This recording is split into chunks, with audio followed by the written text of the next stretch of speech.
शुद्ध पानी सिटी नीर।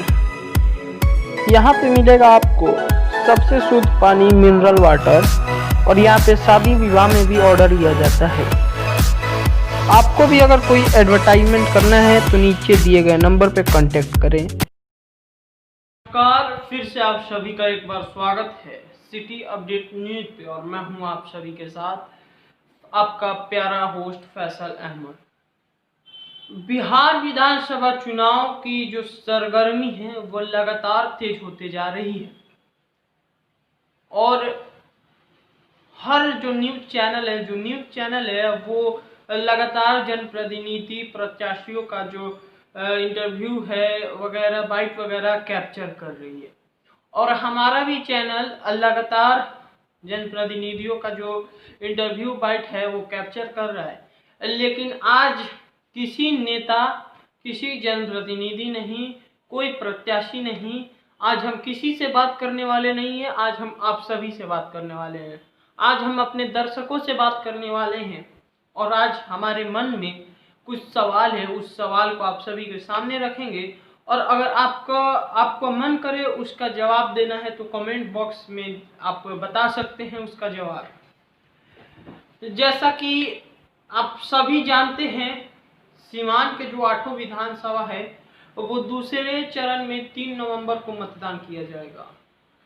और वैसे तो आप सभी को मालूम है कि उत्तर बिहार में बाढ़ बहुत ही ज़्यादा आता है, और इस बार भी बाढ़ आया था और आया है एक बार। क्योंकि मैं आया है इसलिए कह रहा हूँ क्योंकि एक बार आके चला गया, फिर आया है। एक साल में 2 बार बाढ़, और बाढ़ का समय है, कोरोना वायरस का समय है, और इसी समय बिहार विधानसभा चुनाव भी नज़दीक है। तो मेरा एक सवाल है जो कि मैं आप सभी के सामने रखना चाहता हूँ, और मेरा वो एक सवाल ये है कि जो बिहार की जनता है, जो सीवान की जनता है, वो जब मतदान करने जाएगी तो आप सभी जानते हैं वैसे कि मतदान सरकारी स्कूल में कराया जाता है। तो हम बात करते हैं सरकारी स्कूल की, तो सरकारी स्कूल में कमर इतना पानी लगा है। तो जो मतदान करने जाएंगे, जो बिहार की जनता मतदान करने जाएगी, वो किस प्रकार से जाएगी और किस प्रकार से अपना मतदान करेगी। जो सरकारी स्कूल है वो बाढ़ में डूब रहा है। आखिर किस तरह बिहार की जनता अगर जा भी रही है तो मतदान किस तरह से करेगी। और मेरा दूसरा सवाल ये मैं आप सभी के सामने रखना चाहता हूँ, जो कि बिहार के राजद के युवा मुख्यमंत्री के जो प्रत्याशी हैं तेजस्वी यादव जी,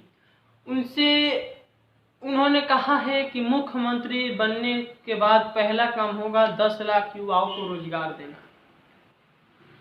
तो जब उन्होंने ये बयान अपना दिया कि मुख्यमंत्री बनने के बाद उनका पहला काम होगा 10 लाख युवाओं को रोजगार देना, तो उसी समय माननीय मुख्यमंत्री नीतीश कुमार जी ने कहा कि ये जो 10 लाख युवाओं को रोजगार दिया जाएगा, ये रोजगार का पैसा क्या चारा घोटाला से आएगा। तो मैं माननीय मुख्यमंत्री जी से पूछना चाहूँगा कि सर, जब 10 लाख रोजगार की बात सामने आई तो आपने कहा कि ये चारा घोटाला से पैसा थोड़ी लाया जाएगा, और इसी 10 लाख को सुनने के बाद आपने कहा 19 लाख रोजगार देंगे। तो 10 लाख से तो 9 लाख ज़्यादा है ना रोजगार। तो सर, मैं आपसे पूछना चाहूँगा, जो 10 लाख रोजगार है उससे ज़्यादा आप 19 लाख रोजगार देने के लिए बिहार की जनता से वादा किए हैं। अगर आपको बिहार की जनता चौथी बार बिहार की मुख्यमंत्री बना दे तो क्या आप 19 लाख रोजगार कहाँ से ला के दीजिएगा? आप भी कोई घोटाला करिएगा। देखिए, आप ही का जो सवाल है उसी सवाल में से ये मैंने पूछा है कि आपने कहा 10 लाख रोजगार मुख्यमंत्री प्रत्याशी तेजस्वी यादव जी चारा घोटाला से लाके अगर देते हैं तो 19 लाख, उससे 9 लाख ज़्यादा 19 लाख जो रोजगार है वो रोजगार आपका किस घोटाले से लाके दीजिएगा। और रोजगार की तो आप बात ही हटा दीजिए सर, क्योंकि हम बात करते हैं रोजगार की तो आप कहते हैं 19 लाख रोजगार देंगे। और जहां तक हम बात करें सिवान की, तो जिस सिवान में जो फैक्ट्री रोजगार देती थी, चीनी मिल, जो श्रीनगर स्थित है चीनी मिल, माफ कीजिए स्थित था, है नहीं, क्योंकि जो चीनी मिल रोजगार लोगों को देती थी, सिवान के लोगों को रोजगार देती थी, उस चीनी मिल को आपने तोड़वा दिया, तो फिर आप रोजगार बढ़ा थोड़ी रहे, आप तो घटा रहे हैं रोजगार। और एक सवाल मेरा है, आप तो मुख्यमंत्री माफ कीजिए प्रधानमंत्री जी, आप तो युवाओं को कहते हैं पकौड़ा छानना, आप युवाओं को कहते हैं अगर रोजगार नहीं है तो पकौड़ा छानिए। तो सर लोग तो कहते हैं कि आप हर चीज बेच दिए हैं, आप बेचने का देखिए, आप लोग का कहना मैं बता रहा हूं कि जैसे हर लोग कहते हैं कि वो शुरू से बेचना ही जानते हैं, तो खरीदेंगे कहाँ कुछ। और वैसे ही देखा जाए जो वोट है, वो वोट आप फिर से खरीदना चाहते, माफ कीजिए जो दवाई है कोरोना वैक्सीन है, अभी तो कोरोना वैक्सीन आया नहीं है, लेकिन आप कोरोना वायरस के नाम पे वोट मांग रहे हैं बिहार में कि एनडीए जो है वो आपको कोरोना वैक्सीन की, आप जनता से कह रहे हैं कि एनडीए आपको कोरोना वैक्सीन की दवा मिलेगी अगर आप हमको फिर से बिहार में सरकार बनाते हैं। तो मेरा क्या सर ये भी कोई बेचने वाली काम है, ये भी कोई बेचने वाला सामान है?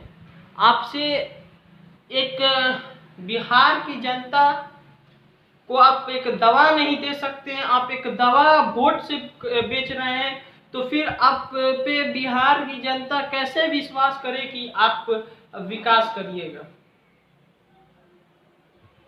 सर देखिए, हर जनप्रतिनिधि आके 3 मुद्दों पे लगातार जनता से वादे कर रहे हैं, सड़क, नाला, बिजली, पानी।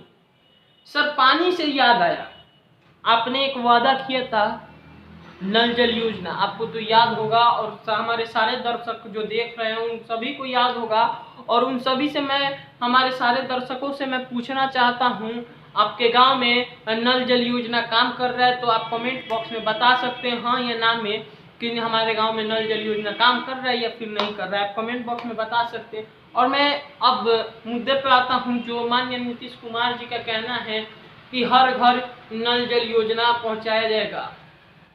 तो हम बात करते हैं नल जल योजना की, तो हर गांव में तो सर आप टंकी लगा दिए हैं पानी की, लेकिन वो आपका सफल नहीं हुआ है, क्योंकि कोई घर में पानी नहीं आया है। अब मैं अपने खुद की घर की बात करूं तो हमारे घर में नल तक नहीं आया, तो पानी का तो दूर है बात।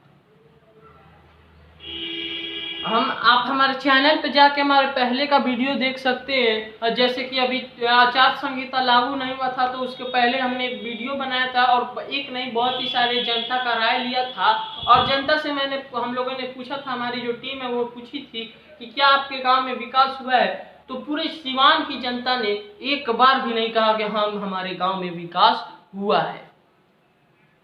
तो सर आप सभी से हाथ जोड़ के गुजारिश है कि जो वादे करते हैं उस वादे को पूरा कीजिए, और सिर्फ इलेक्शन के टाइम मत आइए जनता के बीच, हर समय आप लोग जनता के बीच मौजूद रहें। और अभी आप देख रहे थे city update news, cameraman Usman के साथ फैसल, बहुत बहुत